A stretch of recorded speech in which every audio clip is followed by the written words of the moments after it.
اللہ تعالیٰ کر سکتا ہے، کوئی اس کے لیے مشکل نہیں. وہ اعلیٰ کل شیء قدیر، اسے ہر شے کی قدرت حاصل ہے. لیکن اصل بات جو ہے میں آپ کو بتانا چاہتا ہوں، یہ ہے سائڈ ایشو. اصل ایشو ہے فلسطین کا جو شروع ہونے والا ہے. بھٹی کہتے ہیں کہ وہاں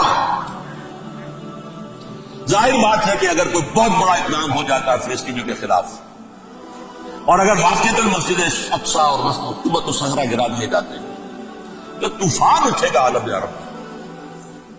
یہ حسنی مبارک ہو یا شاہ خالد ہو یا کوئی اور ہو، یہ نہیں روک سکتے اس طوفان.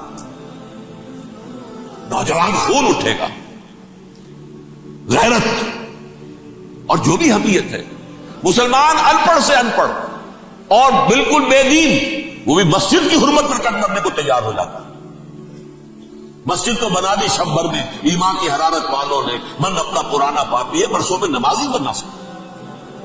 وہ چاہے کانپور کی مسجد سے مسلمانوں نے جانے دی، چاہے وہ شہید گنج کی مسجد کی مسلمانوں نے جانے دی، چاہے نماز نہ پڑھتے ہو، لیکن یہ جو حرمت اور یہ جو حمیت، یہ غیرت ہے، اس سے جو طوفان اٹھے گا یہ ہوگا اس ملحمۃ العظمی، اس کی طرف پیش رفت ہوگا.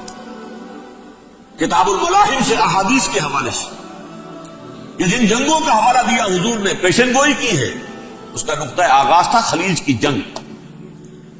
صدام حسین نے اسے کہا تھا یہ مدر آف وارز ہے، ام المحارب، یہ جنگ نہیں ہے.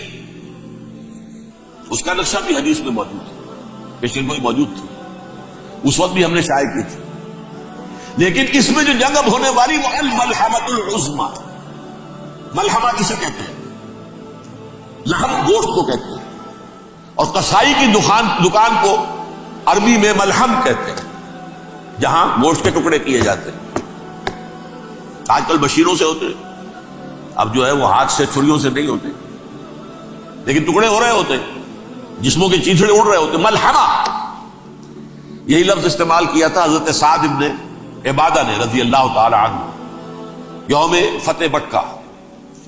ان کے دل میں تھا کہ اب ہم انتقام لیں گے ان عربوں سے، ان قریش سے. الیوم یوم الملحمہ، الیوم یوم الملحمہ، یہ کہتے ہوئے جا رہے تھے. ایک خاص کیفیت آج ہے گوشت کے ٹکڑے اڑانے کا. دیکھ حضور سے کہا کسی دن جا کر کے صاحب تو یہ کہہ رہے ہیں الیوم یوم الملحمہ، الیوم یوم الملحمہ. حضور نے فرمایا نہیں، ان سے کہو جا کر الیوم یوم المرحمہ، الیوم یوم المرحمہ، آج رحمت کا دن ہے، آج تو میں ان سب کو معاف کروں گا. لا تثریب علیکم اليوم، میں تم سے وہی بات کہہ رہا ہوں جو میرے بھائی یوسف نے کہی تھی اپنے بھائیوں سے. اذهبوا فانتم الطلقاء، جاؤ تم سب کے سب آزاد.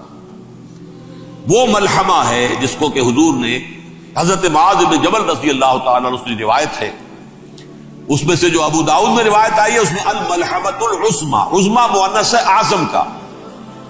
آپ کہتے ہیں جنگ عظیم اول، جنگ عظیم دو، عظیم کا باپ ہو گیا اعظم، سب سے بڑا، اور اس کا مؤنث ہے سب سے بڑی، عظمی. الملحمۃ العظمی، سب سے بڑی لڑائی. میرے نزدیک یہ وار کے معنی میں نہیں ہے، بیٹل کے معنی میں. انگریزی میں یہ دو لفظ علیحدہ ہے، وار، بیٹل. وار سالوں کو محیط ہوتی ہے، بیٹل کسی ایک خاص جگہ پر جو لڑائی ہوتی ہے اس کو کہتے ہیں. حضور کے اور قریش کے درمیان 6 سالہ وار تھی، جنگ تھی. لیکن battles, battle of Uhud, battle of Badr, یہ بیٹلز تھی، لڑائیاں تھی. تو عظیم ترین جنگ شاید اس اعتبار سے نہ ہو جیسے کہ ورلڈ وار 1 اور ورلڈ وار 2، یعنی اس کی وسعت کا اتنا معاملہ نہیں اور طوالت کا نہیں. لیکن جو لڑائی جو ہے بیٹل ہونی ہے، جس کو کہ یہ لوگ، یا چونکہ میں نے کہا تھا شروع میں کہ سرما ہے میری آنکھ کا خاک حجاز و ہول قدس، نیو ٹیسٹمنٹ کی آخری کتاب ہے the book of revelation, revelation of saint John. اس میں آرمگڈون کہا گیا ہے. ہر مجدون، یہ عبرانی لفظ ہے، ہر کہتے ہیں اونچی جگہ کو، سطح مرتفع. مجدون میگیڈو، میگیڈو ایک وادی ہے، مرتفع، وادی مرتفع. یہ ہے واقع لبنان، اسرائیل اور شام کے درمیان جو ٹکڑا، جو ٹرائنگل بنتی ہے، یہ ہے. یہاں پر بڑی جنگ لڑی جائے گی، اور یہ جنگ صلیب ہوگی جو کہا ہے بش نے.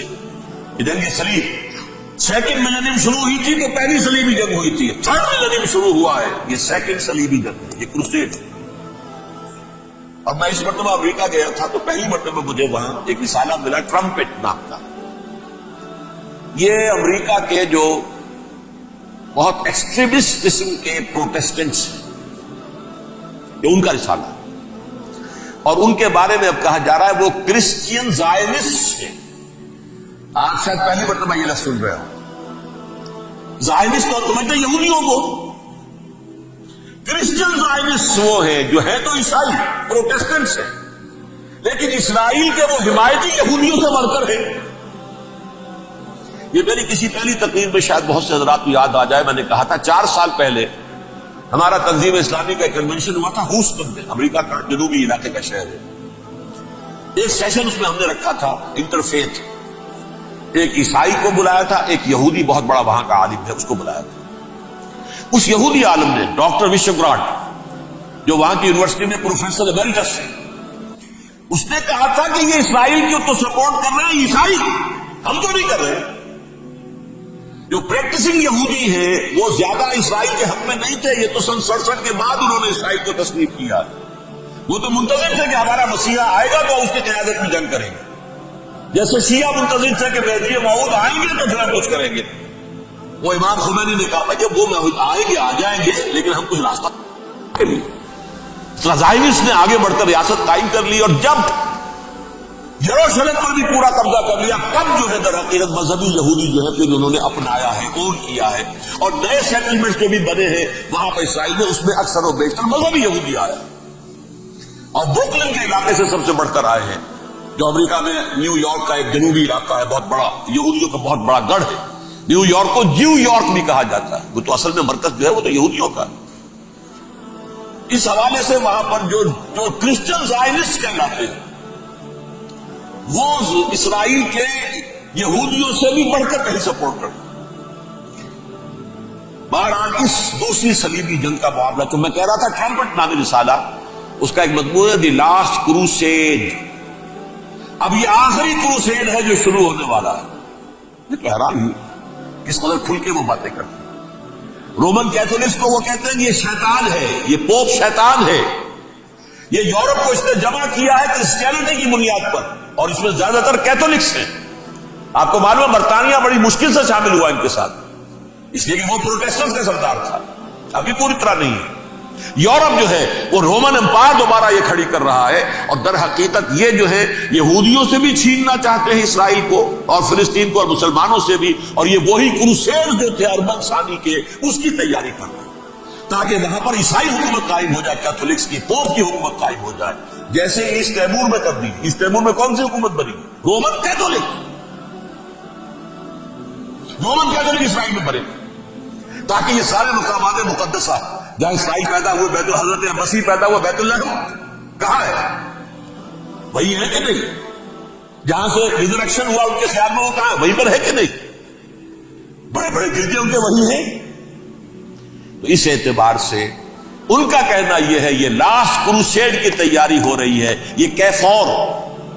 اور ان کا کہنا یہ ہے یہ پوری طاقت نیٹو کی جو ہے، یہ پہلے جرمنی سے لائی گئی بوسنیا، انہوں نے خود وہاں جنگ کروائی، انہوں نے خود وہاں پر ایتھنک کلینسنگ کروائی، پھر خود مصالحت کے لیے آ گئے، پھر کوسوو میں انہوں نے خود آگ بھڑکائی. یہ میں نہیں کہہ رہا، یہ وہ ٹرمپٹ رسالہ امریکہ سے چھپنے والا پروٹیسٹنٹس کا رسالہ یہ کہہ رہا ہے. پھر انہوں نے کوسوو کے اندر کروایا، اور پھر وہ وہاں پر پیس فورس کی حیثیت سے آ گئے. اب وہ میسیڈونیا میں کروا رہے ہیں اور وہاں داخل ہو گئے ہیں. اگلا قدم ان کا سائپرس ہوگا، سائپرس میں ترکوں کو اور وہ گریس کو لڑائیں گے اور وہاں آ جائیں گے، وہاں سے ایک چھلانگ لگائیں گے اور یہ فلسطین میں پہنچیں گے. اور یہ وہاں پر ایک رومن امپائر، اپنی پرانی رومن امپائر کی طرح کی رومن کیتھولک ریاست قائم کرنا چاہیے. تو وہاں امریکہ کے عیسائیوں میں بھی کوئی ایک طبقہ نہیں ہے، کیتھولکس بھی ہے، کیتھولکس زیادہ نہیں ہے ہمدرد، لیکن اب تابع ہو چکے ہیں. اسحاق ریبین نے جب یہ پیس ٹاک شروع ہوئی تھی، آپ کو یاد ہوگا شاید کہ جب وہ آیا تھا واشنگٹن سے واپس فلسطین اسرائیل، تو پہلے روم میں رکا for an audience with the pope, اور پوپ کو اس نے ایک مرتبان سا پیش کیا تھا حضرت سلیمان علیہ السلام کے زمانے کا مرتبان، اور کہا تھا دیکھیے 3000 برس تک ہم نے اس کی حفاظت کی، اب یہ میں آپ کے حوالے کر رہا ہوں. اس کے بعد سے پوپ جو ہے بالکل رام ہو گیا اور وہ عیسائیوں کے ساتھ اور یہودیوں کے ساتھ ان کا پورا وعدہ. اب پورا عیسائی ورلڈ جو ہے ویسے تو مجموعی یہودیوں کے شکنجے میں ہے. البتہ ان کے اندر بھی جھگڑے ہیں. جو وہاں پر وائٹ کرسچن ملیشیاز ہیں وہ ایکسٹریمسٹ ہیں کیتھولکس. ان کے نزدیک دشمن نمبر 1 یہودی، دشمن نمبر 2 مسلمان، دشمن نمبر 3 جو یورپ میں کالے ہیں، ایفرو امریکن، چاہے وہ عیسائی ہو گئے ہو کوئی بھی ہو. یہ 3 دشمن ہیں جن سے انہوں نے کلینز کرنا ہے، صاف کرنا ہے ان کے خیال کے مطابق امریکہ کی سوسائٹی. اولا یہود، پھر مسلمان اور پھر یہ جو کالے. لیکن دوسری طرف پروٹیسٹنٹس کے اندر ایکسٹریمسٹ وہ ہے جنہیں کہا جا رہا ہے یہ کرسچین زائنسٹ ہے، یہ اسرائیل سے بڑھ کر سپورٹرز. بہرحال یہ اب جنگ ہوگی، اس کا نتیجہ کیا نکلے گا یہ تو اللہ ہی جانتا ہے. اب میں آخری بات کی طرف آ رہا ہوں. آخری نتیجہ تو جو بھی کچھ اپس اینڈ ڈاؤنز آئیں گے تلک الایام نداولھا بین الناس. آخری نتیجہ ڈراپ سین وہ یہ ہوگا کہ اللہ کے دین کا بول بالا ہوگا اور پوری دنیا پر محمد کے لائے ہوئے دین صلی اللہ علیہ وسلم کی حکومت قائم ہوگی. وہ گویا قیامت کی تمہید ہوگی، اس کے بعد بس قیامت آئے گی. کیونکہ مقصد کائنات، تخلیق کائنات پورا ہو جائے. پوری مخلوقات کے اندر مقصد تخلیق، کلائمیکس آف کریشن محمد الرسول اللہ صلی اللہ علیہ وسلم. دین کی تکمیل محمد الرسول اللہ صلی اللہ علیہ وسلم. اور اس خلافت عرضی کے لیے جو حضرت آدم کو خلافت دی گئی تھی، جب اس میں وہ خلافت پوری دنیا پر قائم ہو جائے گی اس کا مقصد پورا ہو جائے گا. And that will be the beginning of the end. اس کے بعد قیامت. آخری نتیجہ تو یہ نکلنا ہے. اس سے پہلے سزائیں ہمیں بھی مل رہی ہیں. اور یہاں میں کانٹے کی بات جو چھوڑ دیا تھا اس کو بیان کر دوں. اللہ نے اس مغضوب علیہم قوم کو، اس ملعون قوم کو کیوں اب تک چھوٹ دیے رکھی؟ میں بتا چکا ہوں یہ بڑے عذاب کے مستحق ہو چکے تھے حضرت عیسیٰ علیہ السلام کے زمانے میں. چھوٹتی ہے ابھی تک ہے، بلکہ ایک مرتبہ ابھارا ہے. 1900 برس کے بعد ابھرے ہیں یہ. بالفور ڈیکلریشن 1917 سن 70 عیسوی کے بعد، تقریباً 1900 برس، 1850 برس تو ہے کم سے کم. پھر creation of Israel 1948، 1967 extension of Israel, یروشلم پر قبضہ. یہ سارا جو ہے کیوں ہے؟ اللہ تعالیٰ اس خیر امت محمد صلی اللہ علیہ وسلم اس کے بہترین حصے کو سزا ان ملعونوں کے ہاتھوں دے رہا. کیوں؟ جو جرم انہوں نے کیا تھا وہی ہم نے کیا. انہوں نے اللہ کی کتاب کو پیٹھ کے پیچھے پھینکا. نبذ فریق من الذین اوتوا الکتاب کتاب اللہ وراء ظہورہم. ہم نے اپنی پیٹھوں کے پیچھے پھینکا کہ نہیں. کولونیل رول سے آزاد ہوئے، کہیں اسلامی قانون نافذ کیا، کہیں اسلامی نظام قائم کیا.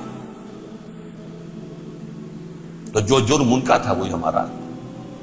اور ہم خیر امت تھے، اور ہمارے میں سے خیر ترین عرب ہے. ان پر اللہ کا فضل، ان کی مادری زبان میں اللہ کی کتاب موجود ہے. پھر انہوں نے اللہ کے دین کو پیٹ دکھائی. جو ملک آزاد ہوا کولونیل رول سے، یا اس نے قبلہ کر لیا اپنا ماسکو کی طرف یا کر لیا واشنگٹن کی طرف. کسی نے مکے کو قبلہ بنایا. یہ بدترین سزا ہے. وَيْلٌ لِلْعَرَبِ مِنْ شَرٍّ قَدِ اقْتَرَبَ. اور ترمذی شریف میں تو یہاں تک روایت ہے من اقتراب الساعة ہلاک العرب. قیامت کے قرب کی ایک نشانی یہ بھی ہوگی کہ عرب ہلاک ہو جائے. ایک حدیث میں الفاظ آتے ہیں، حضور نے جب کہا یہ ہوگا یہ ہوگا یہ ہوگا یہ بربادی آئے گی، تو کسی زوجہ محترمہ نام میں بھول رہا ہوں، نے پوچھا کہ عرب اس دن کہاں ہوں گے؟ فرمایا العرب یومئذ قلیل. بہت کم. آخری خاتمہ ہونا ہے یہود کا حضرت مسیح علیہ السلام کے ہاتھوں. وہ عذاب جو 2000 برس تک ان سے ٹلا رہا وہ آئے گا اور ان کے رسول ہی کے ہاتھوں آئے گا. لیکن اس سے پہلے مسلمانوں پر یہ عذاب آ رہا ہے، ہولوکاسٹ کے درجے کا عذاب آ رہا ہے. البتہ ہم پاکستانی اس میں یوں سمجھ لیجئے کہ وہ تو خبریں موجود ہیں احادیث میں، وہاں تو جو ہونا ہے. اتنے انسان بنیں گے، اتنے انسان بنیں گے کہ ایک پرندہ جو ہے اڑتا چلا جائے گا، وہ نہیں چاہے گا کہ نیچے اترے تو کسی لاش پر اترے، اسے جگہ نہیں ملے گی زمین خالی کہ کہیں اتر سکے، تھک ہار کر گرے گا، مرے گا تو بھی لاش کے اوپر گرے گا. یہ الفاظ ہے صلی اللہ علیہ وسلم. الملحمۃ العظمی الملحمۃ الکبریٰ، یہ لاسٹ کروسیڈ. ٹرمپٹ اخبار میں، میں اس کا فوٹو اسٹیٹ بھی کبھی آپ کو دکھا دوں، ویسے میرے ساتھ ہے وہ رسالہ ٹرمپٹ. دی لاسٹ کروسیڈ اس کی تیاری ہو رہی ہے. وہ الملحمۃ العظمی اور ملحمۃ الکبریٰ جو ہے وہ آنے والی ہے. ابن ماجہ میں کبریٰ کہا ہے، اکبر کا مؤنث کبریٰ، ملحمہ کبریٰ سب سے بڑی جنگ اور ملحمہ عظمی سب سے عظیم جنگ. یہ ہوگی اور بہت جلد.